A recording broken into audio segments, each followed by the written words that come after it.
आप सभी का मेरे YouTube channel math and English का खेल तथा अनुराग कोचिंग सेंटर खड्डा बाजार किसान इंटर कॉलेज रोड में आप सभी का स्वागत है।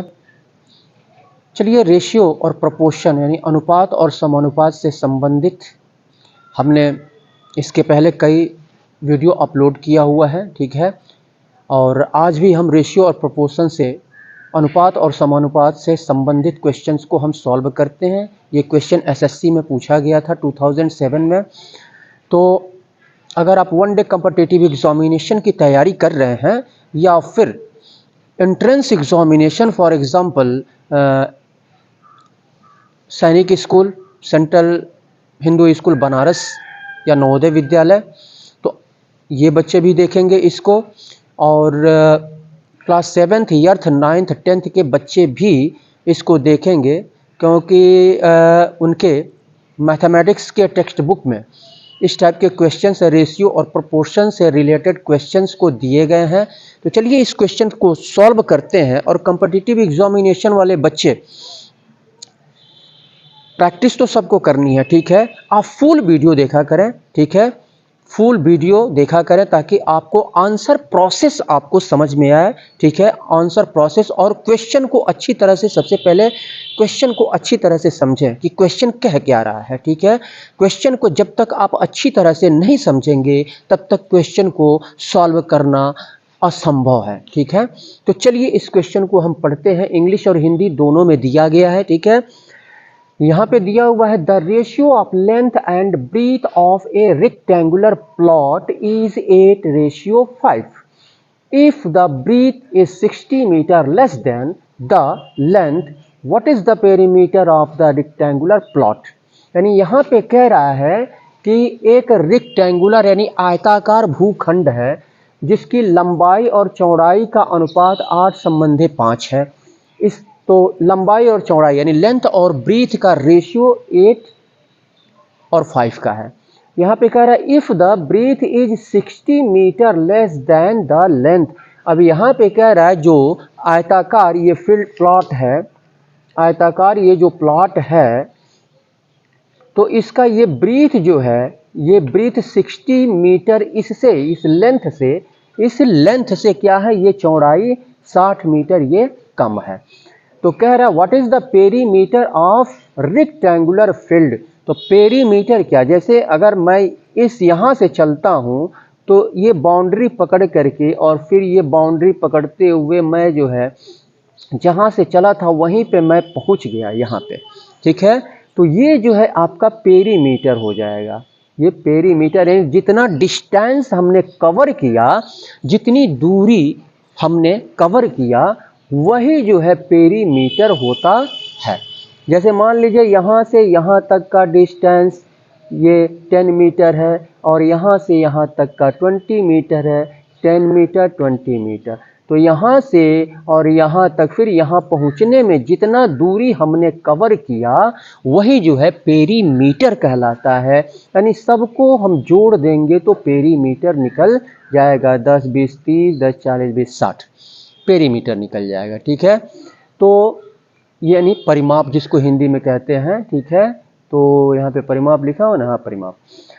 तो अब यहाँ पे लेंथ और ब्रीथ का अनुपात 8:5 का है। तो यहाँ पे न तो ये रेशियो में दिया हुआ है, जब भी रेशियो में दिया हो तो इसको हम मान के चलेंगे, यानी लेंथ मान लेंगे हम। पहले लेंथ दिया है उसके बाद ब्रीथ दिया हो तो लेंथ हम 8x मान लेंगे और ब्रीथ यानी चौड़ाई हम क्या मान लेंगे, 5x यहाँ पे हम मान के चलेंगे, ठीक है। तो सॉल्यूशन यहाँ से स्टार्ट होता है। स्टेटमेंट में ज़्यादा नहीं लिखूँगा।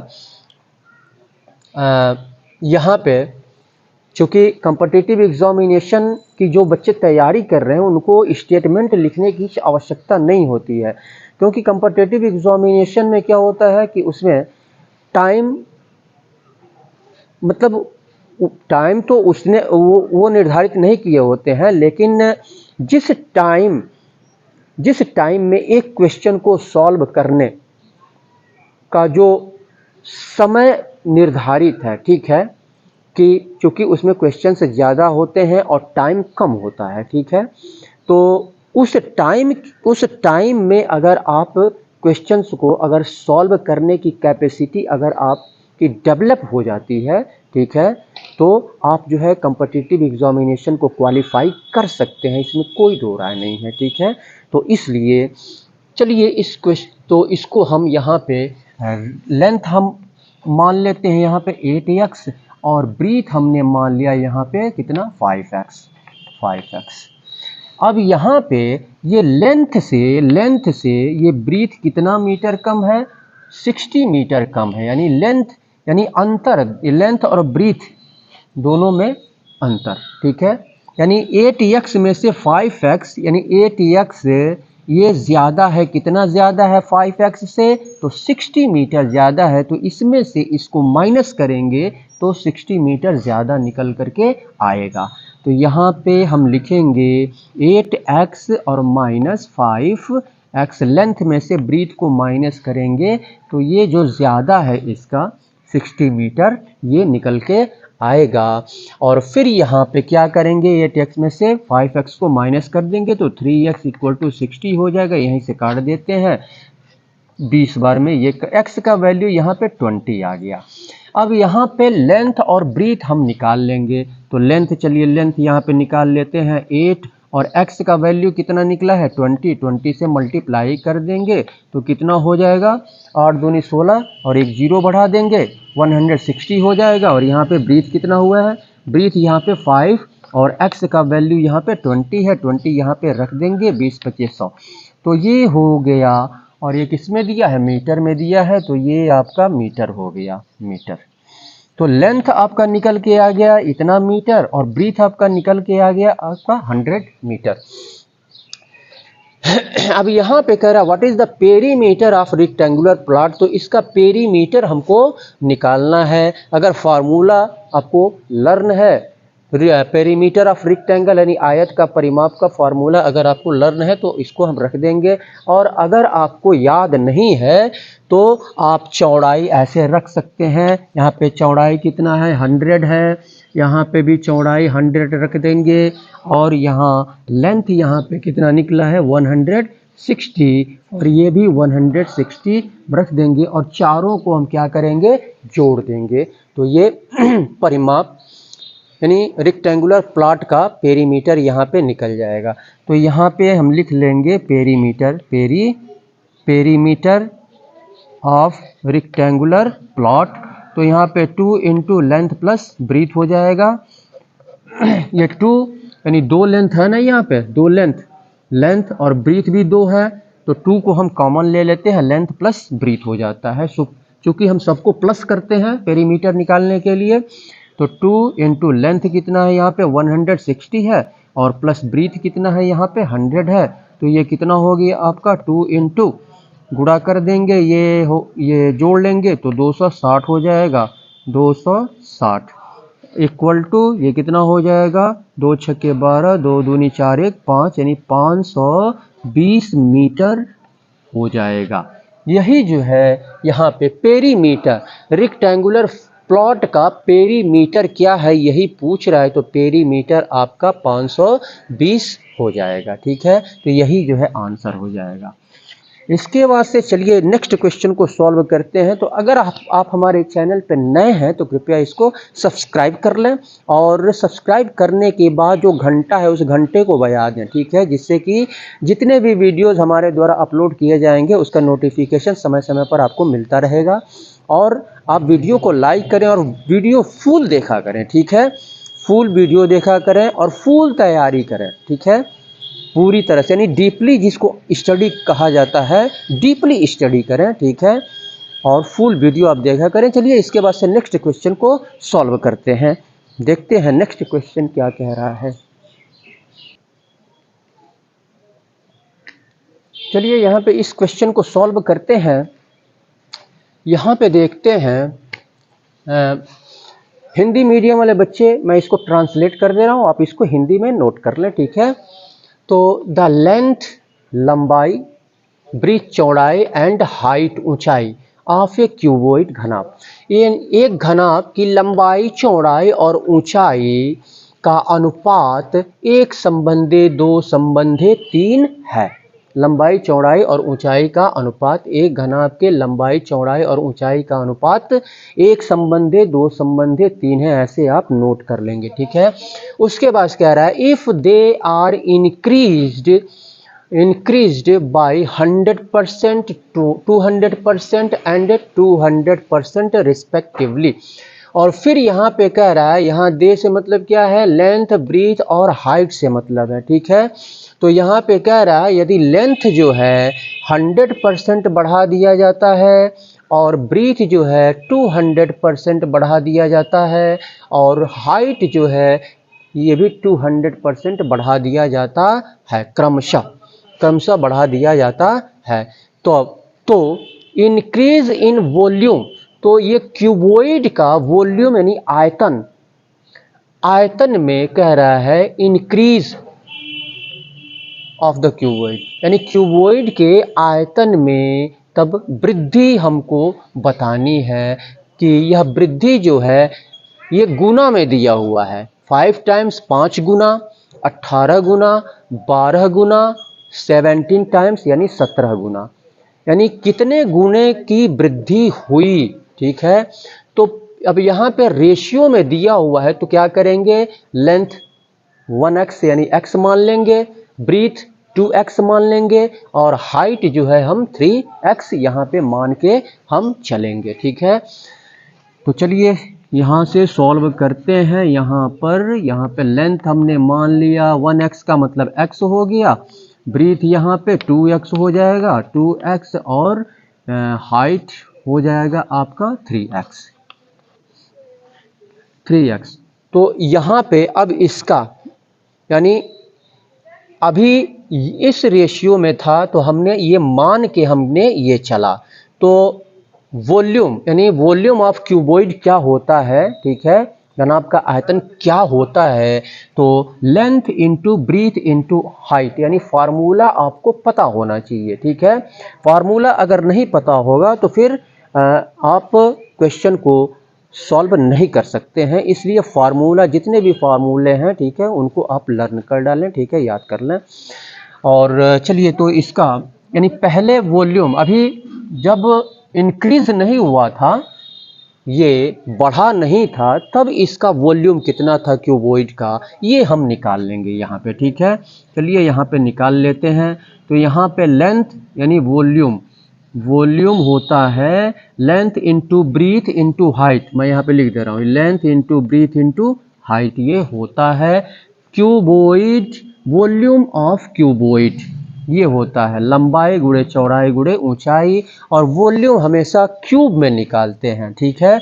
जैसे अगर सेंटीमीटर है तो सेंटीमीटर क्यूब लिखेंगे, मीटर है तो मीटर क्यूब लिखेंगे, ऐसे, ठीक है। आ गया।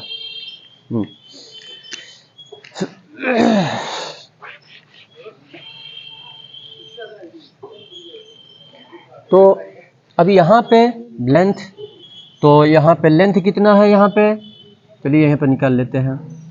लेंथ यहाँ पे x है, 2x है, x into 2x into 3x, तो 3 दूनी 6 और x इंटू x यानी ये हो जाएगा 6x क्यूब, ये वॉल्यूम, पहले वॉल्यूम इतना था। अब इसके बाद से यहाँ पे लेंथ में बढ़ोतरी हो रही है, कितना 100% की वृद्धि हो रही है, तो वृद्धि होने पर लेंथ कितना 100, यहाँ पे मैं आपके समझने के लिए लिख दे रहा हूँ 100% वृद्धि पर लेंथ कितना होगा, लंबाई, तो लेंथ कितना है x है, तो 100% की वृद्धि की कंडीशन में क्या करते हैं हम 100 में 100 ऐड कर देंगे, ठीक है। आप ऐसे भी निकाल सकते हैं x प्लस 100, अब आप प्लस करके भी निकाल सकते हैं x प्लस x का 100 और परसेंट आप ऐसे भी निकाल सकते हैं, ठीक है। तो ये 100 से 100 कैंसिल हो जाएगा, 2x आ जाएगा, ठीक है। लेकिन इतना लंबा करने की आवश्यकता नहीं है, ठीक है। आपको सीधे 100 में 100 ऐड कर देंगे तो 200 हो जाएगा, और 200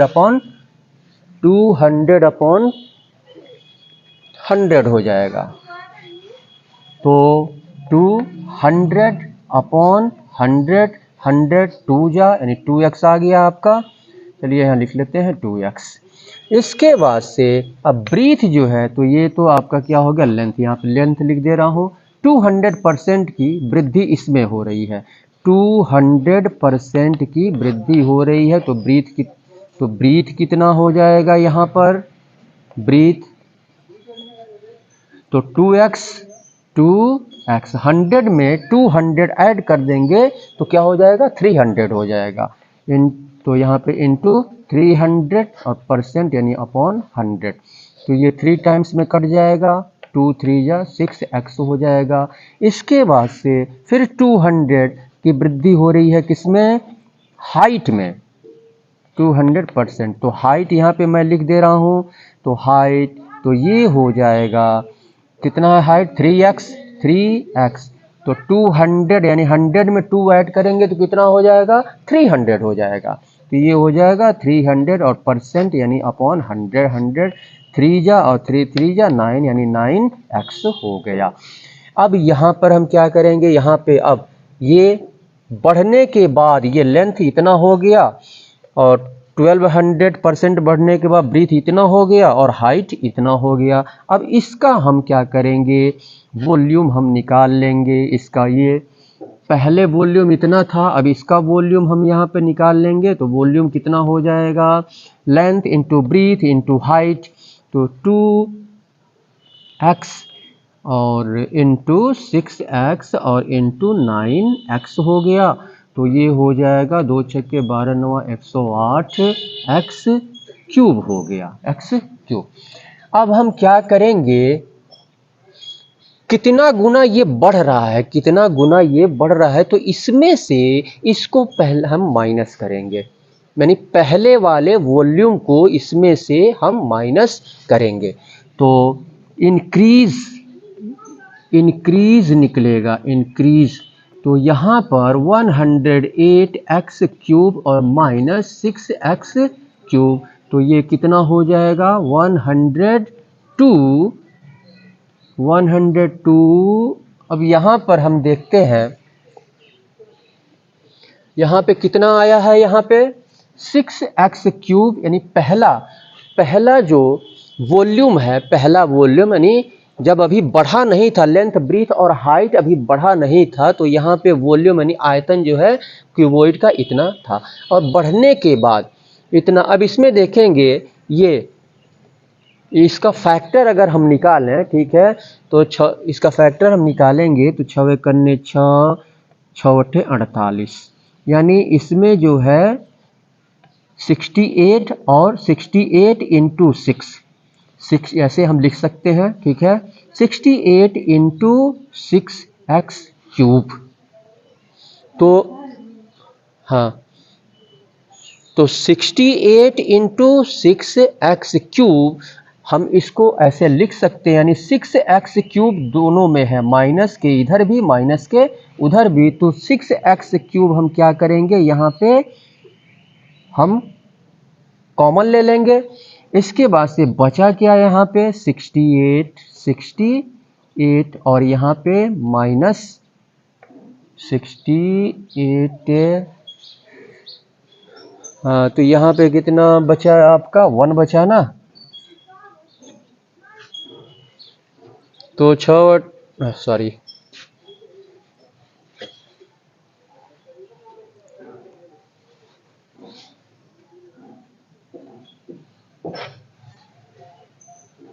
ये 6 यानी ये कि इसको देखेंगे तो यहाँ पे 6 कन्ने 6, ठीक है, और 6 48, तो 48 इंटू 6 हो रहा है ना। तो यहाँ पे 18 बचा, ये 18 हो जाएगा। 6x क्यूब कॉमन ले लेंगे और यहाँ पे 18 और माइनस यहाँ पे 1 बचा, तो ये हो गया आपका 6x क्यूब और इंटू 17। तो 6x क्यूब पहले था 6x क्यूब वॉल्यूम क्यूबॉइड का पहले था और अब हो गया यहाँ पे 6x क्यूब में ये गुना यानी 17 गुना यानी 17 से मल्टीप्लाई कर दिया गया इसमें, तो यह 17 गुना बढ़ गया, 17 गुना क्या हो गया, बढ़ गया। तो यहाँ पे यही जो है 17 गुना, तो यहाँ पे 17 टाइम्स हम लिख देंगे। 17 गुना बढ़ गया, तो 17 गुना कहाँ है, 17 गुना, तो ये ऑप्शन डी आपका सही होगा। एसएससी 2007 में पूछा गया था, 17 गुना होगा। ठीक है, तो अब बहुत से बच्चे क्या करते हैं इसमें, बहुत से बच्चे क्या करेंगे, यहाँ पे 6x क्यूब है, 108x क्यूब आएगा तो तुरंत इसको डिवाइड कर देंगे, तो ये जो है 18 छके 108, तो ये 18 आ जाएगा। 6 से इसको डिवाइड करेंगे तो 6 एक करने 6, 6 से डिवाइड करेंगे तो कितना आएगा, 48, 6 अट्ठे 48, तो ये 18 आ जाएगा। ठीक है, तो ये गलत हो जाएगा आपका, इंक्रीज इंक्रीज कह रहा है, तो कितना गुना इंक्रीज कर रहा है। ठीक है, तो ऐसे हम नहीं करेंगे डिवाइड करके, इस टाइप के क्वेश्चंस को ऐसे नहीं करेंगे, बल्कि हम ऐसे करेंगे। ठीक है, 6x क्यूब इसमें भी है।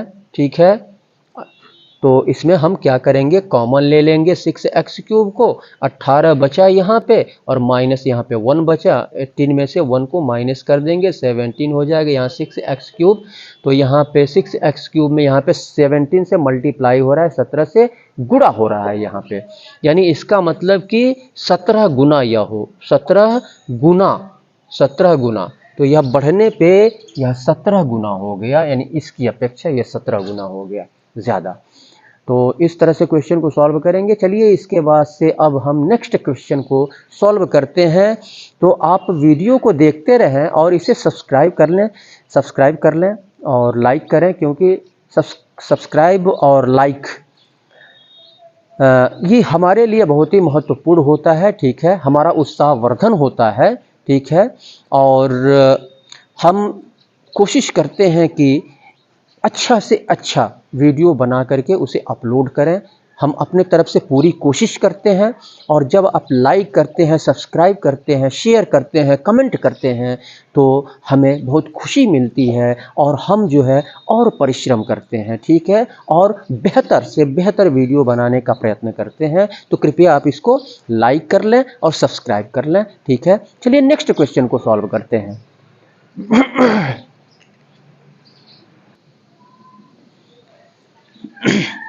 हंसी हंसी पनवा खियोले बई मनवा, हंसी हंसी पनवा खियोले बई मनवा, कि अपने बसेरे परदेस।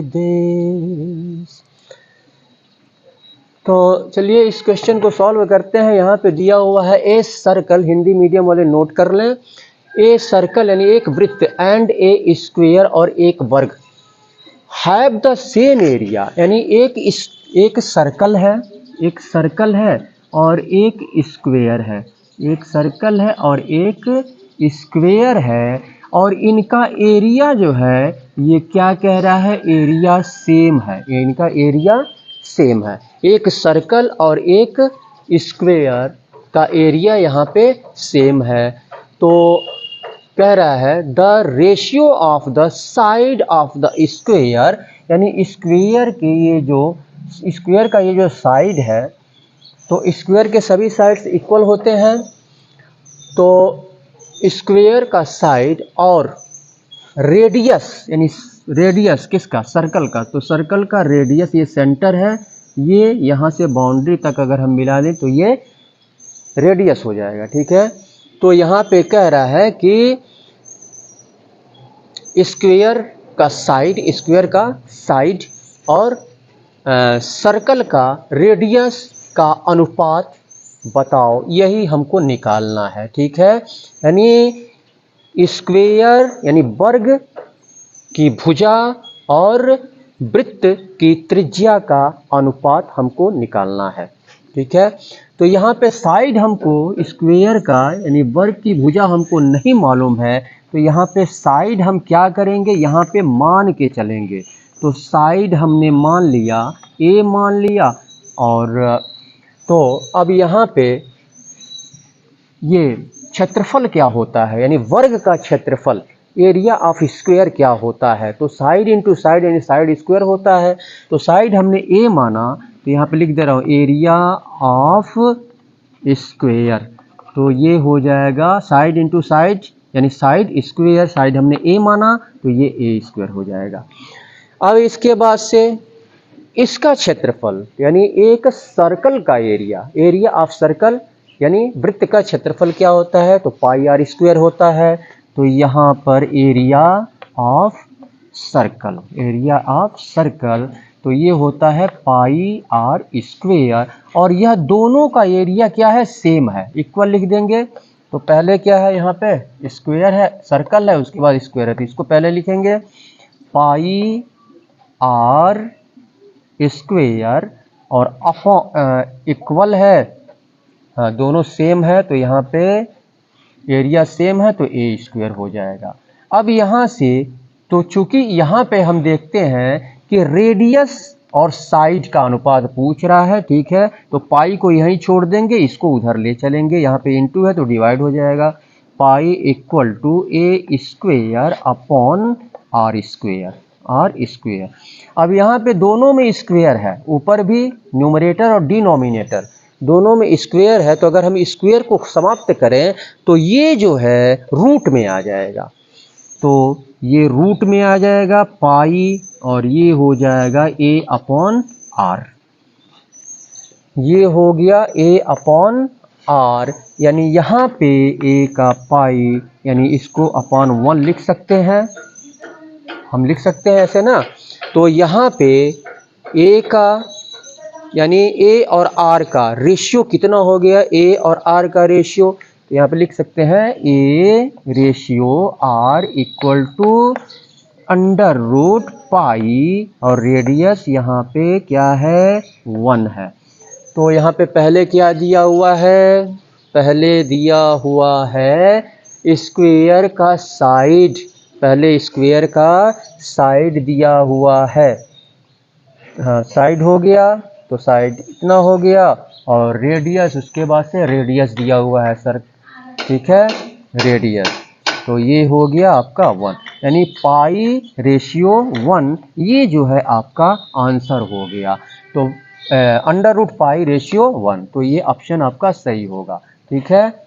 तो आप यह चीज़ ध्यान दीजिएगा कि क्या पहले दिया गया है, ठीक है, यहाँ पे साइड ऑफ स्क्वायर पहले दिया हुआ है और रेडियस ऑफ द सर्कल ये बाद में दिया गया है, ठीक है, क्योंकि यहाँ पे देखिए अंडर रूट पाई रेशियो 1 और यहाँ पे दिया हुआ 1 रेशियो अंडर रूट पाई, तो जहाँ इधर उधर हुआ, ठीक है, तो कई बच्चे इस पे ये निकल जाएगा, ठीक है, ये 1 इधर आ जाएगा और अंडर रूट पाई उधर चला जाएगा, ठीक है, तो ये गलत हो जाएगा आपका। तो जैसे पूछ रहा है वैसे ही हम इसको लिखेंगे, ये आपका आंसर हो गया। तो चलिए नेक्स्ट क्वेश्चन को सॉल्व करते हैं, देखते हैं नेक्स्ट क्वेश्चन क्या करता है। तो चलिए इस क्वेश्चन को सॉल्व करते हैं। यहाँ पे दिया हुआ है the surface area of 2 spheres, 2 गोले के सतह का क्षेत्रफल का अनुपात दिया हुआ है 1:4, यानी 1:4 का अनुपात है। 2 गोले के सतह का क्षेत्रफल 1:4 है, तो कह रहा है उनके आयतन, उन स्फीयर्स के आयतन का अनुपात क्या है। आयतन का अनुपात यहाँ पे पूछ रहा है, आयतन का अनुपात पूछ रहा है। तो यहाँ पे स्फीयर यानी सरफेस एरिया ऑफ स्फीयर यानी गोले के सतह का क्षेत्रफल फार्मूला क्या होता है, 4 पाई आर स्क्वायर होता है, 4 पाई आर स्क्वायर। मैं फार्मूला यहाँ पे मैं लिख दे रहा हूँ, ठीक है, आप इसको नोट कर लेंगे यहाँ पे। तो सरफेस एरिया ऑफ स्फीयर तो ये होता है 4 पाई आर स्क्वायर, और वॉल्यूम क्या होता है स्फीयर का? वॉल्यूम इसको भी लिख दे रहा हूं, ठीक है, नोट कर लेंगे। Volume of sphere equal to, ये 4 है तो 4/3 और पाई आर क्यूब हो जाता है ये, ठीक है। इसमें नीचे 3 हो जाएगा और यहाँ पे स्क्वायर के स्थान पे क्यूब हो जाएगा। तो ये फार्मूला है, इसको आप नोट कर लेंगे, ठीक है। अब यहाँ पे हम देख रहे हैं कि यहाँ पे तो इस दो स्फीयर हैं, ठीक है। तो पहले का रेडियस हम r1 मान लेंगे, पहले का रेडियस, ये तो आपका फार्मूला हमने नोट कर दिया, ये आप नोट कर लेंगे इसको, ठीक है। तो पहले स्फीयर का ये रेडियस हम जो है क्या मान लेंगे? r1 मान लेंगे और दूसरे स्फीयर का रेडियस r2 मान लेंगे यहाँ पे, ठीक है। तो अब फार्मूला तो हम यही रखेंगे, ये सरफेस एरिया, क्योंकि सरफेस एरिया यहाँ पे कह रहा है सरफेस एरिया रेशियो में दिया हुआ है दोनों स्फीयर्स का, दोनों गोलों का सतह का क्षेत्रफल का अनुपात यहाँ पे दिया हुआ है। तो फार्मूला दोनों के कंडीशन में हम एक ही रखेंगे, ठीक है। तो चलिए यहाँ पे रख लेते हैं ये 4πr1 square, 4πr1 square upon 4πr2 square. Sphere है तो इन दोनों की त्रिज्या क्या होगी? अलग अलग, यानी रेडियस क्या होगा? अलग अलग होगा, दोनों का रेडियस अलग अलग होगा। जब यहाँ पर सरफेस एरिया दोनों का अनुपात में अलग अलग है तो स्वाभाविक सी बात है कि रेडियस यानी त्रिज्या क्या होगा? ये भी अलग अलग होगा। तो इसलिए हमने इसको, फार्मूला तो एक ही होता है सरफेस एरिया, तो इसको हमने r1 मान लिया, इसको r2 मान लिया। अब इसका रेशियो 1:4, इसका 1 है और इसका 4 है यहाँ पे, ठीक है। तो अब क्या करेंगे? क्रॉस मल्टीप्लाई हम यहाँ पे कर लेते हैं, या फिर यहाँ पे हम ऐसा करते हैं कि 4π से 4π कैंसिल हो जाएगा, ठीक है। बचेगा क्या आपका? r1 square upon r2 square, ये बचेगा। तो यहाँ पे हम लिख लेंगे r1 square upon r2 square equal to 1/4 हो गया ये। तो इतना हो गया है आपका, यानी पहले स्फीयर की त्रिज्या ये और दूसरे स्फीयर की त्रिज्या ये। तो अब यहाँ पे रेशियो यानी उनके वॉल्यूम का, उनके आयतन का रेशियो यहाँ पे पूछ रहा है। तो स्फीयर का वॉल्यूम क्या होता है? यहाँ पे हमने लिखा है 4/3 पाई आर क्यूब होता है। तो दोनों का यहाँ पे हम लिख लेंगे। तो यहाँ पे रेडियस कितना निकला है? तो पहले हम लिख लेते हैं यहाँ पे, ठीक है, वॉल्यूम ऑफ स्फीयर। तो ये है कितना? 4/3 पाई आर क्यूब ना। तो यहाँ पर पाई आर क्यूब हम लिख लेंगे, पाई आर कितना है यहाँ पे? पहले का 1, तो 1 क्यूब का, अगर 1 क्यूब हम लिखें तो 1 का क्यूब करेंगे तो 1 ही होगा, और 1 से मल्टीप्लाई करेंगे इसमें तो यही आएगा। तो 1 को हटा देते हैं यहाँ से। इसके बाद से यहाँ पर ये फार्मूला तो हम यही रखेंगे, ये वाला 4/3 और पाई, और यहाँ पे दिया हुआ है ये रेडियस, दूसरे स्फीयर का रेडियस। तो यहाँ पे 4 है तो यहाँ पे लिखेंगे 4 क्यूब यहाँ पे लिख दे रहे हैं हम, ठीक है। अब यहाँ पे देखते हैं कि 4/3 पाई 1 टाइम्स में ये क्या हो जाएगा? आपका कट जाएगा। तो ये हो गया कितना? 1/4 चौको 16 चौको 64, 16 चौको 64, उनके चार चार गुण 4 चौको 16, 16 चौको 64। तो यहाँ पे पाई आर क्यूब है ना, पाई आर सारा volume of sphere 4/3 pi r cube, 4/3 pi r cube, 4/3 pi r r cube cube, 4 चौको 16, 16 चौको 64।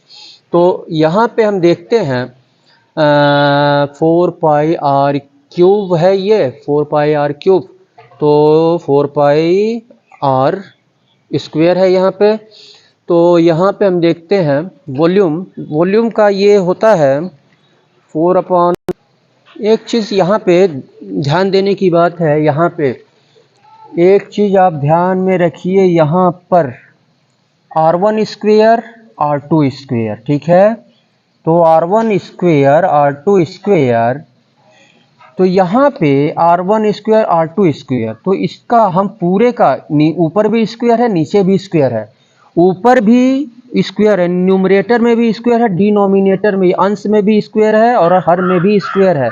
इस पूरे का अगर हम यहाँ पे स्क्वायर कर लें, पूरे का स्क्वायर, ठीक है, तो अब इसका 1 1 जा 1 और 2 2 जा 4, तो इसको भी हम ऐसे लिख सकते हैं, स्क्वायर के फॉर्म में इसको भी हम लिख सकते हैं। स्क्वायर से स्क्वायर कैंसिल हो जाएगा, तो यहाँ पे R1 यानी पहले स्फीयर का रेडियस यहाँ पे क्या निकल जाएगा, 1 निकल जाएगा और दूसरे का 2 निकल जाएगा यहाँ पे, ठीक है। तो उसी तरह से यहाँ पे हम करेंगे, यहाँ पे 2 हो गया ना आपका, तो यहाँ पे 1 बच रहा है, तो 1 क्यूब हो जाएगा आपका, और यहाँ पे आपका 2 क्यूब हो जाएगा, 2 क्यूब, तो 1 ही होगा यहाँ पे। ये तो कैंसिल हो गया, 4/3 पाई और 4/3 पाई ये कैंसिल हो गया, और ये 2 × 2 × 2 यानी 8 हो गया।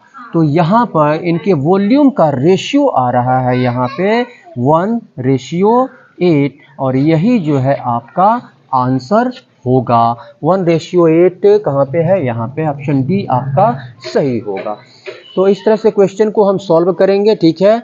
क्वेश्चन को आप अच्छी तरह से समझें, उसके बाद से आंसर प्रोसेस को आप ठीक तरह से समझें, ठीक है। आंसर प्रोसेस को समझना बहुत ज़रूरी होता है, तो आंसर प्रोसेस को आप ठीक तरह से समझें, उसके बाद से उसको सॉल्व करने की कोशिश करें। तो चलिए इसके बाद से नेक्स्ट क्वेश्चन को हम सॉल्व करते हैं, देखते हैं नेक्स्ट क्वेश्चन क्या कह रहा है।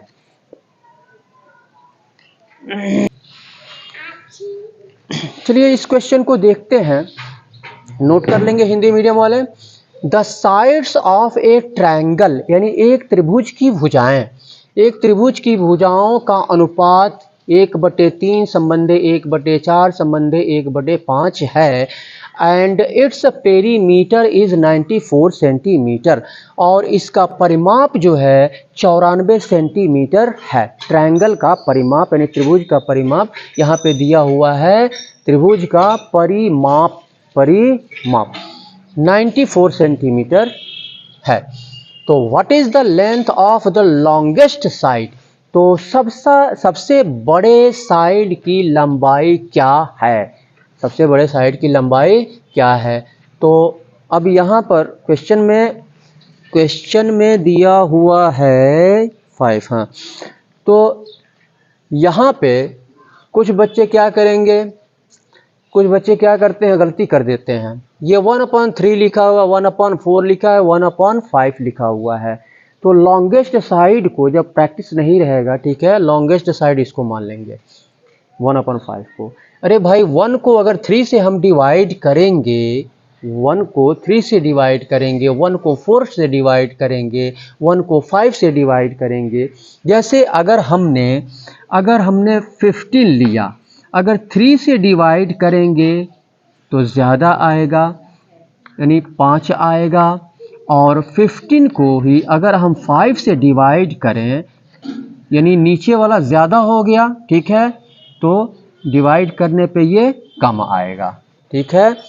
यानी डिनोमिनेटर जब छोटा हो, डिनोमिनेटर छोटा हो, तो जब हम डिवाइड करते हैं तो ज़्यादा आता है, ठीक है, डिवाइड करते हैं यानी कोसेंट जो आता है ठीक है, भागफल जो आता है वो ज़्यादा आता है, ठीक है। और अगर हम ज़्यादा से अगर किसी नंबर को अगर हम डिवाइड करते हैं, भाग देते हैं किसी बड़े नंबर से छोटे की अपेक्षा, तो उसका कोसेंट जो आएगा यानी भागफल जो आएगा वह कम आएगा, ठीक है, वह कम आएगा। तो यहाँ पर सबसे बड़ा लेंथ यानी लॉन्गेस्ट साइड, सबसे लंबी भुजा की लंबाई पूछ रहा है यहाँ पे। तो स्वाभाविक सी बात है सबसे लंबी भुजा ये होगी। तो पहले इसको हम निकाल लेते हैं, ठीक है, पहले हम इसको निकाल लेते हैं। तो ये ट्रायंगल है, तो यहाँ पे पहले हम मान लेंगे, क्या मान लेंगे, यहाँ पे x/3, x/4, x/5 ये ट्रायंगल का ये साइड्स हम मान लेंगे, तीनों साइड्स, ठीक है। तो ये ट्रायंगल के साइड्स यहाँ पे हम मान लेंगे। ट्रायंगल में कितनी भुजाएं होती हैं? एक ट्रायंगल में त्रिभुज में 3 भुजाएं होती है ना, 3 भुजाएं। तो पहली भुजा हम यहाँ पे यानी 1x/3 मान लेंगे, और दूसरी भुजा हमने मान लिया x/4 मान लिया, और तीसरी भुजा x/5 मान लिया। और पेरीमीटर क्या होता है? तो पेरीमीटर यानी परिमाप, यानी जैसे ये ट्रायंगल है, तो इन तीनों की लंबाई जितनी है उसको जोड़ देंगे तो परिमाप निकल जाएगा, ठीक है। यानी अगर ये यहाँ से यहाँ तक A है, यहाँ से यहाँ तक ये B है, और यहाँ से यहाँ तक ये C है, तो A + B + C ये जोड़ देंगे हम, तो ये परिमाप यानी पेरीमीटर निकल जाएगा। तो उसी तरह से इसको क्या करें, यहीं पे हम जोड़ देते हैं, ठीक है, यहीं पे हम जोड़ देते हैं। तो कितना पेरीमीटर यहाँ पे दिया हुआ है? 94। अब इसका एलसीएम निकाल लेंगे। 3 3 से कटेगा, 4 4 से कटेगा, 5 5 से कटेगा, तो ये हो 3 चौको 12 5 60। तो यहाँ पे एलसीएम 60 हो गया। इस एलसीएम को पहले 3 से काटेंगे तो 20 20x हो जाएगा, ऊपर मल्टीप्लाई कर देंगे, और +4 से काटेंगे तो कितनी बार में कटेगा? तो 15 चौको 60, और 15 का ऊपर मल्टीप्लाई कर देंगे तो 15x हो जाएगा, और प्लस यहाँ पे 12 5 60, 12 से 12 बार में कटेगा 5 से, तो 12 का ऊपर मल्टीप्लाई कर देंगे तो 12x हो जाएगा = 94। अब इसको हम ऐड कर लेते हैं, तो 20 10 30 10 40 और 7 47, यानी 47x = 694। ये इधर ले जाएं, इसका इसमें मल्टीप्लाई करेंगे, इसका मल्टीप्लाई इसमें कर देंगे, ठीक है। तो 94 × 60, और फिर 47 × x है, 47 को उठा के उधर ले जाएंगे तो इधर x बचेगा। तो ये 94 × 60 अपॉन 47, और 47 2 जा 94, और 2 छक्के 12, यानी ये हो गया 120। x आ गया 120। तो यहाँ पे लॉन्गेस्ट साइड हमको निकालना है, तो आप चाहें तो तीनों निकाल करके, तीनों क्या निकालना है, 120 को 3 से डिवाइड करेंगे तो 40 आएगा, ठीक है, और 4 से अगर डिवाइड करेंगे तो 30 आएगा, और 5 से डिवाइड करेंगे तो ये आएगा 5 दूनी यानी 25, 5 दूनी 10, 5 चौको 20, 24 आएगा, ठीक है। तो ये यहाँ पे x/3, तो ये हो जाए। चलिए वैल्यू रख के मैं आपको यहाँ पे लिख के दिखा देता हूँ, ठीक है। 120/3 40 आ गया। इसी तरह से इसका ये कहाँ गया, x/4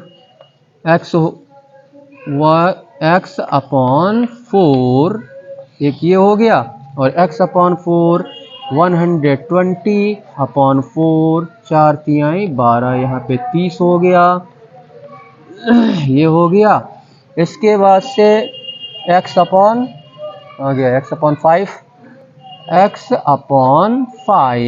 120/5 दूनी 10, और 5 चौको 20, तो ये 24 आ गया।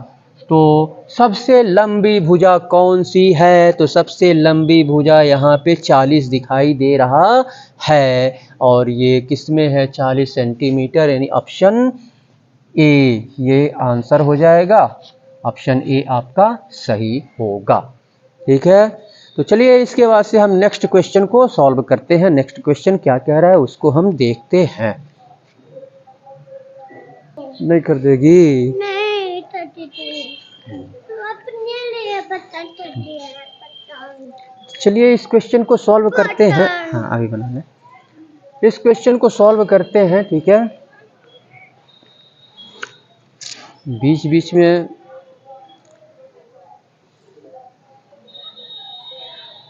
चेहरा कमल है, बात गजल है, खुशबू जैसी तू चंचल है, तेरा बदन है संगे मरमर, तू एक जिंदा ताजमहल है, उतरी है तू आसमान से, तुझ सा ज़मीं पर कहाँ। तो चलिए इस क्वेश्चन को सॉल्व करते हैं। इफ़ द, हिंदी मीडियम वाले नोट कर लेंगे बच्चे। If the volumes of two cones, cone किसको कहते हैं? जोकर की टोपी आपने देखा होगा, जोकर की टोपी कैसे होती है? ठीक है, उसी को हम कोन कहते हैं। जोकर की टोपी, जोकर की टोपी, ये जोकर की टोपी है। ठीक है, तो जोकर की टोपी ये कोन है। तो इस तरह के दो कोन्स हैं यहाँ पे। कितने कोन्स हैं? इसी तरह के दो कोन्स हैं। तो इन दोनों कोनों का वॉल्यूम, वॉल्यूम जो है रेशियो में, यहाँ पे हिंदी मीडियम नोट कर लेंगे, दोनों कोन्स का आयतन का अनुपात 1:4 है, यदि कह रहा है। एंड देयर डायमीटर्स, और इनका डायमीटर यानी व्यास, डायमीटर मतलब व्यास, और इन दोनों कोनों के व्यास का अनुपात 4:5 है। तो find the ratio of their Heights, तो इनकी हाइट का रेशियो पूछ रहा है। तो ये तो आपका रेडियस हो गया, और रेडियस का दूना डायमीटर हो गया। ये पूरा मिल जाएगा, ये डायमीटर पूरा, ये डायमीटर हो जाएगा। ठीक है, और ये हाइट, यहाँ से ये क्या हो जाएगा? आपका हाइट हो जाएगा, हाइट। ठीक है, हाइट का रेशियो दोनों का पूछ रहा है। तो यहाँ पे अब चूंकि दो कोन्स हैं और वॉल्यूम का रेशियो यहाँ पे अलग अलग है, तो यहाँ पे स्वाभाविक सी बात है कि डायमीटर भी क्या होगा? यानी डायमीटर भी अलग अलग दिया हुआ है। यानी डायमीटर का अगर हम हाफ करेंगे, डायमीटर का हम हाफ, यानी व्यास, डायमीटर का हाफ जो है रेडियस होता है, यानी व्यास का आधा जो है त्रिज्या होती है। ठीक है, तो ये डायमीटर यहाँ से यहाँ तक डायमीटर, यहाँ से यहाँ तक डायमीटर यानी व्यास हो गया, और व्यास का आधा जो है ये त्रिज्या यानी रेडियस होता है। ठीक है, यहाँ से यहाँ तक या फिर यहाँ से यहाँ तक। ठीक है, तो डायमीटर दिया हुआ है, डायमीटर यहाँ पे दिया हुआ है, और तो यहाँ पे वॉल्यूम दिया हुआ है। तो यहाँ पे रेडियस और डायमीटर दोनों अलग अलग। तो यहाँ पे रेडियस, अगर हम पहला रेडियस, पहले कोन का रेडियस अगर हम R1 मान लें, ठीक है, R1, और अपॉन दूसरे का R2 मान लें। ठीक है, रेडियस। उसके बाद से डायमीटर, तो ये तो आपका, अब ये डायमीटर, तो डायमीटर, तो यहाँ पे रेशियो कितना है इनका? ये R1 कितना है? 1, और दूसरे का 4 है। और दूसरा डायमीटर एक D1 हम मान लेते हैं, दूसरा D2 मान लेते हैं। तो डायमीटर का रेशियो यहाँ पे 4 है और एक 5 है, 4/5 हो गया।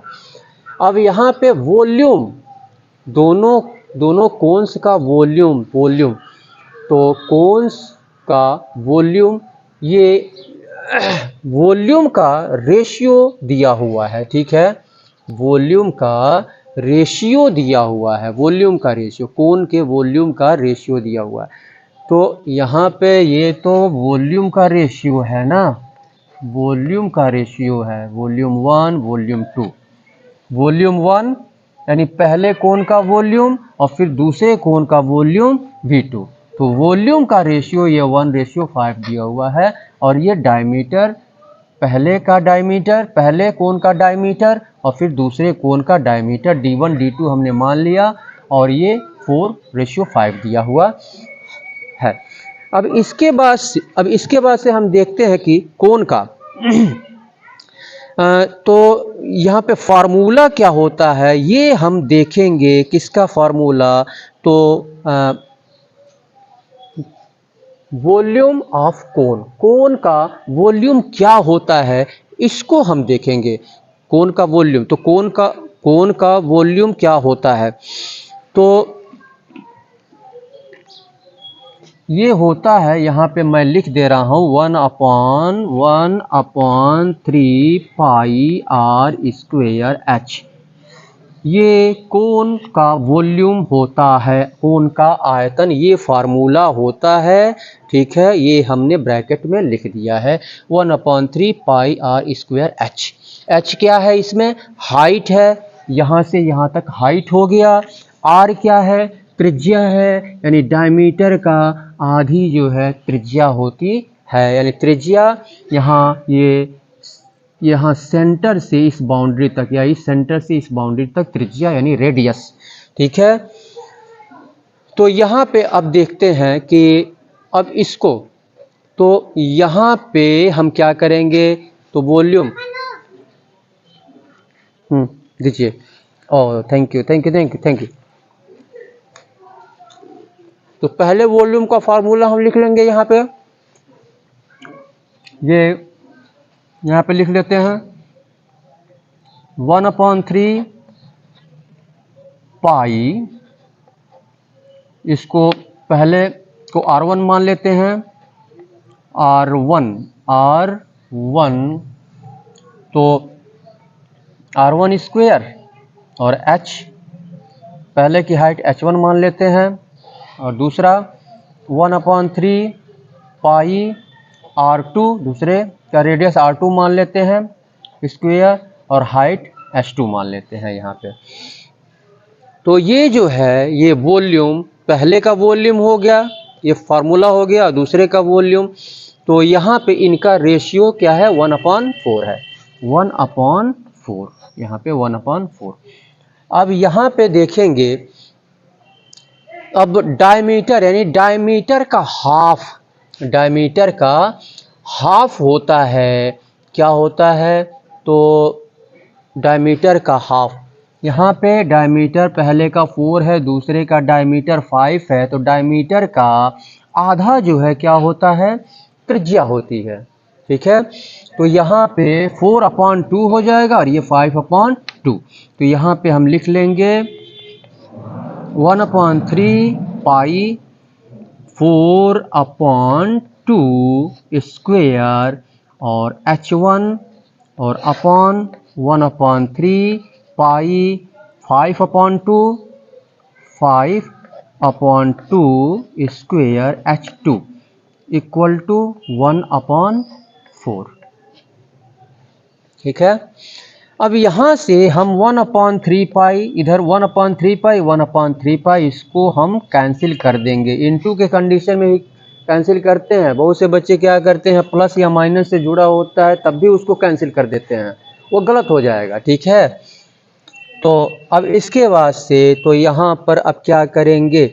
तो इसका स्क्वायर, दोनों का स्क्वायर करेंगे। यहाँ पे हम चाहें तो इसको कैंसिल कर देते हैं, 2 दूना 4, तो 2 2 जा 4, 2 2 जा 4, यहाँ पे लिख देते हैं 4। कट तो नहीं रहा है ना नीचे? अभी नहीं कट रहा है, चलिए। तो यहाँ पे हो जाएगा 2 2 जा 4 और 2 दूना 4, तो 4H1 हो जाएगा, 4H1 अपॉन नीचे क्या हो जाएगा आपका 5 × 25 और 25/2 दूना 4, 25 अपॉन क्या हो जाएगा 4 हो जाएगा, और ये H2 हो जाएगा इक्वल टू 1/4। इसके बाद सीधा सॉल्व करते हैं।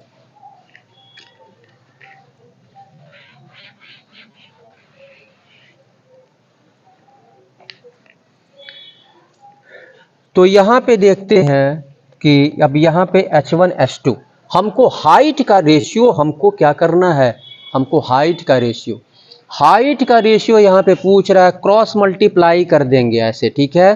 चलिए मल्टीप्लाई करके पहले हम रख देते हैं, 4 दूना 8, 8 H1 इक्वल टू ये कितना हो जाएगा 1 का ये तो इतना ही होगा 25/4 H2।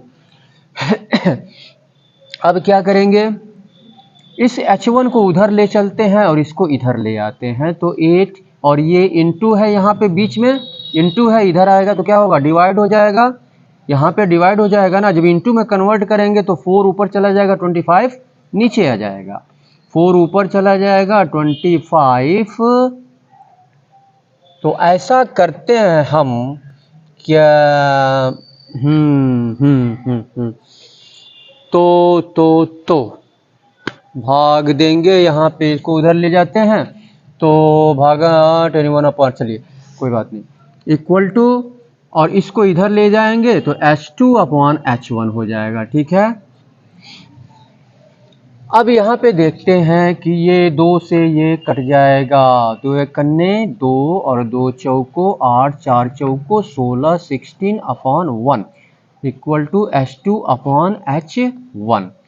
तो H2/H1, अब यहाँ पर हम फार्मूला, हाँ, हाइट का रेशियो यहाँ पे 4/5 और 1 स्क्वायर डायमीटर दिया हुआ है। तो यहाँ पे हम ऐसा करते हैं कि डायमीटर का तो ये रेडियस हाफ हो जाएगा, और यहाँ पे हमको रेडियस निकालना है, तो यहाँ पे रेडियस निकालना है तो इसको हम यूं ही रहने देंगे, ठीक है।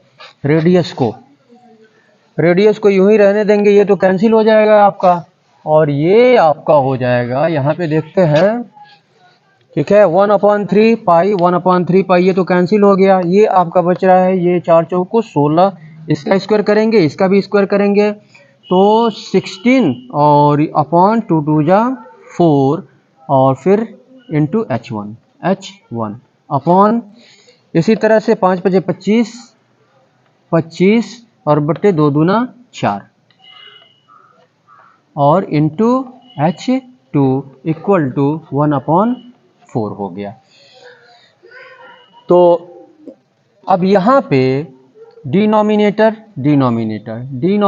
से डिनोमिनेटर कैंसिल हो जाएगा, ठीक है। तो 16/25 बचेगा, 16/25, तो 16/25 को हम इक्वल के उधर ले जाएंगे, इंटू है ना, तो इधर H1 H2 बचेगा, H1/H2 इक्वल टू 1/4, और ये उधर जाएगा 16/25, तो क्या होगा, इंटू है तो डिवाइड हो जाएगा, और डिवाइड को चलिए यहाँ पे मैं आपके समझने के लिए लिख दे रहा हूँ, 16/25, तो H1/H2 इक्वल टू, इंटू में कन्वर्ट करेंगे 25 ऊपर चला जाएगा, 16 नीचे आ जाएगा, तो ये 1/4 इंटू 25/16 कोई कटेगा, 25 करने 25, ये 25 हो गया, और 16 चौको 64, 64 हो गया।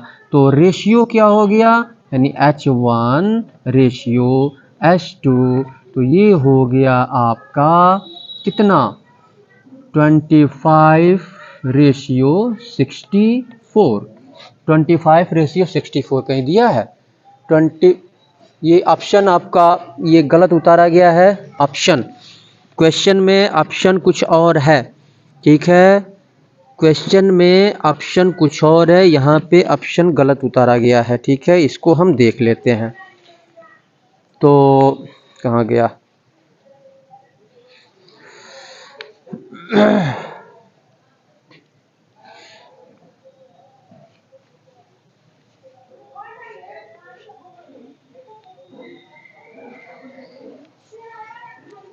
तो यहाँ पे दिया हुआ है ऑप्शन में ये 1/4 1:5 दिया हुआ है और यहाँ पे 5:4 दिया हुआ है, 5:4 दिया हुआ है और यहाँ पर 5:16 दिया हुआ है और यहाँ पर दिया हुआ है 25:64 दिया हुआ है। ठीक है, तो ये 25:64 ये ऑप्शन डी आपका सही होगा। ठीक है, ये रेडियस में यानी डायमीटर दिया हुआ है, रेडियस में जब हम बदलेंगे तो उसको ज्यों का त्यों हम रखेंगे। ठीक है, इसको यहाँ पे हम काटेंगे नहीं। ठीक है, तो चूंकि यहाँ पे ये नहीं 5 जो है नहीं कट रहा है। ठीक है, 5 जो है 5 को अगर 2 से हम डिवाइड करेंगे तो पॉइंट में आएगा। ठीक है, तो 5 जो है 2 से पूरी तरह से ये डिविजिबल नहीं हो रहा है, इसलिए इसको भी हम डिवाइड नहीं करेंगे और नहीं इसको डिवाइड करेंगे। ठीक है, केवल हम मान यहाँ पे रख देंगे। ठीक है, यानी स्क्वायर करके हम रख देंगे और तब जा करके इसको आगे हम सॉल्व करके आंसर यहाँ पे निकाल लेंगे। ठीक है, तो ये ऑप्शन डी 25:64 हो जाएगा आपका। ठीक है, फार्मूला आपको याद रहना चाहिए। ठीक है, फार्मूला आपको वॉल्यूम ऑफ कोन यानी कोन का आयतन क्या होता है 1/3 pi r square h, 1/3 pi r square h. तो चलिए हम नेक्स्ट क्वेश्चन को सॉल्व करते हैं, देखते हैं नेक्स्ट क्वेश्चन क्या कह रहा है। तो चलिए इस क्वेश्चन को सॉल्व करते हैं। पीले पीले ओ मोरे राजा, पीले पीले ओ मोरे जानी। चाय पी रहा हूँ भैया, बाबू चाय पी रहा हूँ चाय। तो चलिए इस क्वेश्चन को सॉल्व करते हैं। यहाँ पे दिया है, हिंदी मीडियम वाले नोट कर लेंगे। Annual incomes of A and B, A और बी की वार्षिक आमदनी आय रेशियो में अनुपात में 4:3 है। यानी ए और बी की वार्षिक आय वार्षिक आय में 4:3 का अनुपात है और उनके एनुअल एक्सपेंसेस और वर्ष में जो कुछ भी वो जितना वो खर्च कर रहे हैं तो उनके खर्च का अनुपात यहाँ पे 3:2 है। अनुपात में 4:3 एक वर्ष में कमा रहे हैं ए और बी और खर्च कर रहे हैं अनुपात में 3:2 खर्च कर रहे हैं। इफ ईच ऑफ देम, और उनमें से प्रत्येक यानी ए और बी दोनों जो है 6,000 रुपये वर्ष के अंत में 6,000 रुपये दोनों 6,000 रुपये दोनों जो है सेव करते हैं। ठीक है, ईच लिखा हुआ है, बचाते हैं। Then the annual income of A, तो ए की वार्षिक आय यहाँ पर पूछ रहा है। ठीक है, कि ए की वार्षिक आमदनी कितनी है, वर्ष में वह कितना कमाता है एक वर्ष में। तो अब यहाँ पे हम देखते हैं एनुअल इनकम यहाँ पे ए का 4x मान लेंगे। ए का हमने मान लिया 4x इनकम मैं लिख दे रहा हूँ। ठीक है, आपके समझने के लिए बी आपका 3x ये इनकम हो गया। इसके बाद से खर्च कितना करते हैं, तो खर्च ये रेशियो में खर्च करते हैं तो 3y और 2y मान लेंगे।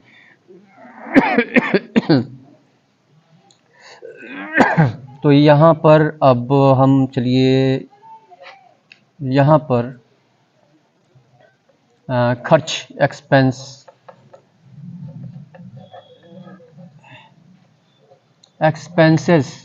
ए का खर्च कितना 3y हमने मान लिया और बी का हम मान लेते हैं खर्च 2y खर्च करता है। ठीक है, अब यहाँ पर कह रहा है प्रत्येक जो है 6,000 रुपये एक वर्ष में बचाता है। ठीक है, तो इतना ए कमाता है। ठीक है, और ए इतना बचाता है, इतना खर्च करता है। तो बचाता कितना है 6,000 रुपये, यानी इसमें से जितना कमाता है एक वर्ष में और एक वर्ष में जितना ये खर्च करता है तो आय में से खर्च को अगर हम माइनस कर देंगे तो बचत निकल के आएगी। तो ये ए की बचत क्या हो जाएगी, ए की बचत, तो यहाँ पे 4x और माइनस 3y इक्वल टू 6000। इसी तरह बी की बचत क्या होगी, 3x और माइनस ये खर्च को माइनस कर देंगे 2y इक्वल टू, ये भी 6000 वर्ष में बचा रहा है बी।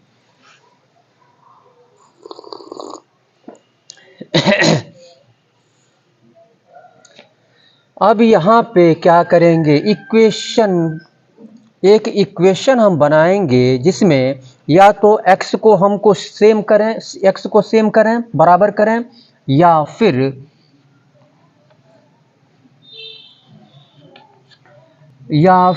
y को। तो चलिए x को हम सेम करते हैं, तो यहाँ पे 3 का मल्टीप्लाई इन दोनों में करेंगे और फिर 4 का मल्टीप्लाई इन दोनों में करेंगे। 3 का मल्टीप्लाई x को इक्वल करने के लिए, ठीक है, x को इक्वल करने के लिए 3 का मल्टीप्लाई इन दोनों में करेंगे। तो ये हो जाएगा 3 चौको 12 यानी 12x और माइनस 3 त्रिके 9y और इक्वल टू 3 छक्के 18,000। इसी तरह से 4 का मल्टीप्लाई इसमें कर देंगे, 4 3 12x और माइनस 4 दूनी 8y इक्वल टू 4 छक्के 24,000 हो गया ये। अब यहाँ पर क्या करेंगे, माइनस करेंगे, तो यहाँ पे माइनस करेंगे, ठीक है, और यहाँ पे माइनस करेंगे तो क्या आएगा, माइनस करेंगे तो माइनस और माइनस यहाँ पे प्लस हो जाएगा ना, और प्लस माइनस, और ये भी क्या करेंगे, माइनस करेंगे, ठीक है। तो यहाँ पे माइनस करेंगे तो ये कैंसिल हो जाएगा, और यहाँ पे यहाँ पे -9y प्लस 8y। तो अब क्या करेंगे इसमें, तो ये माइनस और प्लस माइनस हो जाएगा, तो इसमें से ये घटाएंगे तो केवल y होगा और फिर माइनस उतर जाएगा। ये बड़ा नंबर है, इसके पहले माइनस है तो केवल y हो जाएगा, -y इक्वल टू माइनस, तो 8 6 14 यानी 6000 रुपया हो जाएगा। माइनस से माइनस कैंसिल कर देंगे तो y इक्वल टू कितना हो जाएगा, 6000। y इक्वल टू 6000 हो गया। तो y का वैल्यू किसी भी इक्वेशन में, ठीक है, किसी भी, इसको इक्वेशन 1 मान लेते हैं, इसको इक्वेशन 2 मान लेते हैं, किसी भी इक्वेशन में चाहे 1 में या 2 में हम y का वैल्यू रख करके हम निकाल लेंगे x।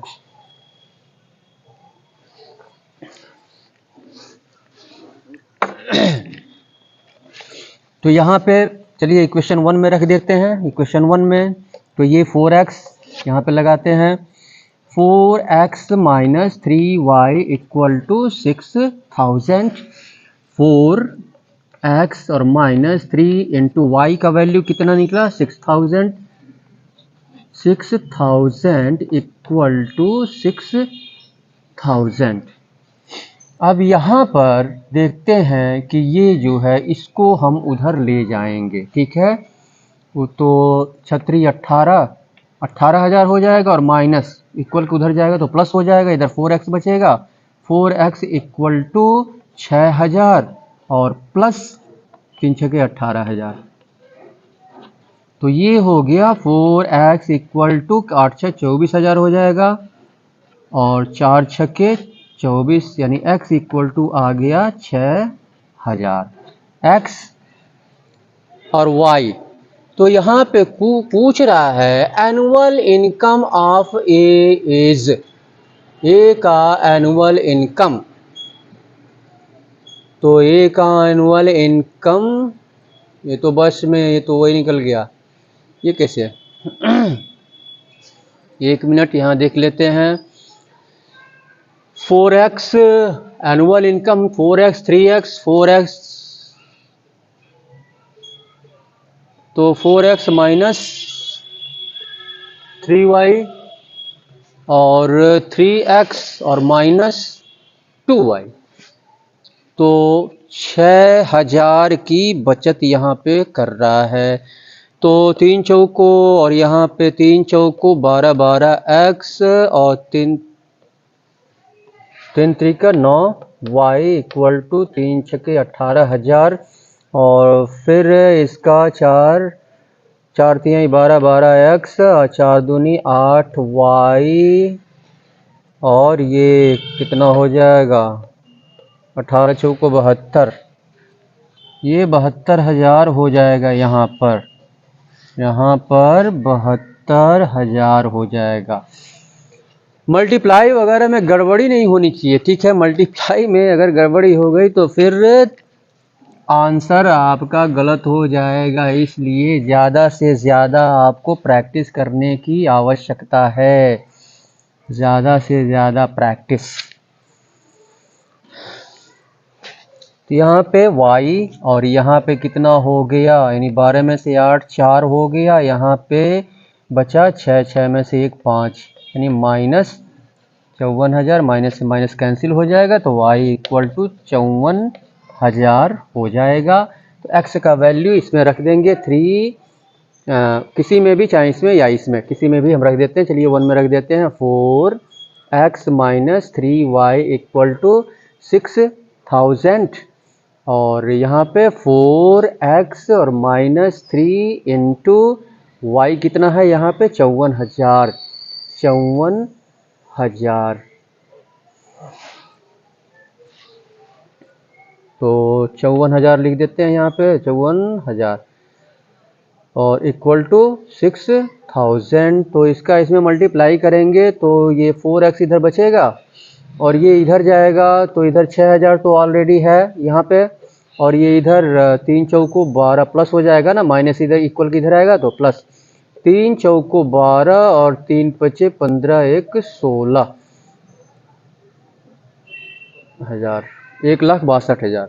तो 1,62,000 में ये 6,000 हम जोड़ेंगे तो कितना हो जाएगा, 6,000 केवल जोड़ना है, यानी 2,000 में 6,000 तो 1,00,000 जो है 62,000 के बदले 68,000 हो जाएगा। तो 4x इक्वल टू 1,68,000 और 4 से इसको काट देते हैं, ठीक है। 4 चौको 16, यानी x इक्वल टू हो जाएगा 4 चौको 16, 4 दूनी 8।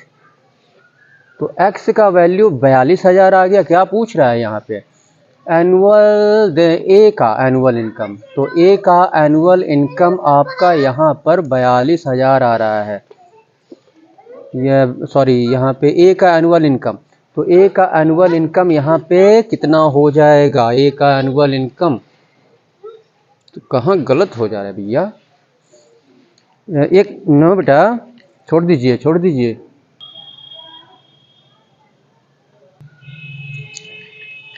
यहाँ पर देखिए आप, ये जो है 4 छक्के 24, यहाँ पे हो गया 24,000।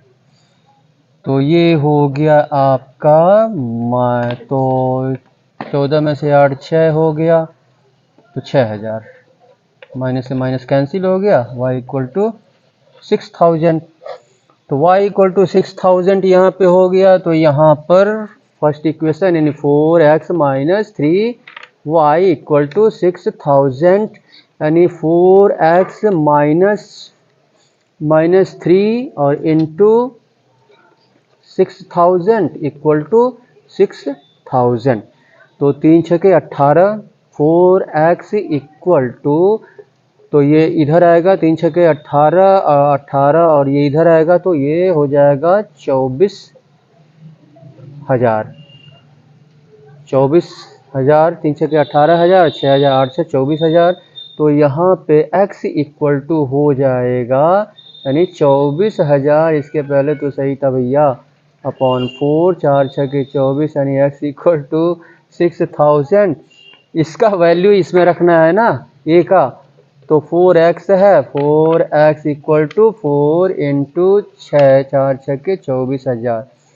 ए का एनुअल इनकम 24,000 है, यही आंसर होगा, ठीक है। 24,000, ये डी आपका सही होगा, इसके पहले जो लगा था वो सही था, ठीक है। केवल वैल्यू हमको रखना था ए में, ठीक है। तो इस तरह से आप हमारे चैनल मैथ एंड इंग्लिश का खेल तथा हमारे फेसबुक पेज स्पीड एजुकेशन को उसको लाइक करें, फॉलो करें, ठीक है, और शेयर करें अपने मित्रों में, ताकि आपके फ्रेंड भी जो है आगे बढ़ सकें, ठीक है, इस टाइप के क्वेश्चंस को वे भी सॉल्व करने में समर्थ हो सकें, ठीक है। तो आप भी आप इस टाइप के क्वेश्चंस को प्रैक्टिस में लें, ठीक है, ज़्यादा से ज़्यादा प्रैक्टिस करें, ठीक है, ताकि आप किस मैथमेटिक्स के किसी भी क्वेश्चंस को, ठीक है, जो कम्पिटिटिव एग्जामिनेशन में या क्लास 10th तक आते हैं, उनको आप सॉल्व करने की कैपेसिटी अपने अंदर डेवलप करें, ठीक है। तो आप ज़्यादा से ज़्यादा प्रैक्टिस करें और आप हमारे वीडियो को सब्सक्राइब कर लें, ठीक है, अभी सब्सक्राइब कर लें। सब्सक्राइब करने के बाद ही रखिएगा, सब्सक्राइब कर लें और बेल आइकन को क्लिक करें और इसको लाइक कर लें, आप लाइक कर लें। और जो भी आपको कमेंट करना होगा, ठीक है, तो आप कमेंट बॉक्स में हमें देंगे, कमेंट करेंगे और मैं उसका रिप्लाई आपको दूंगा, ठीक है। तो इसी के साथ मैं सुशील कुमार आपसे विदा लेता हूँ, फिर से वही बात दोहराऊंगा, चलते चलते मेरे ये गीत याद रखना, कभी अलविदा ना कहना, कभी अलविदा ना कहना, कभी अलविदा ना कहना, कभी अलविदा ना कहना। Thank you very much.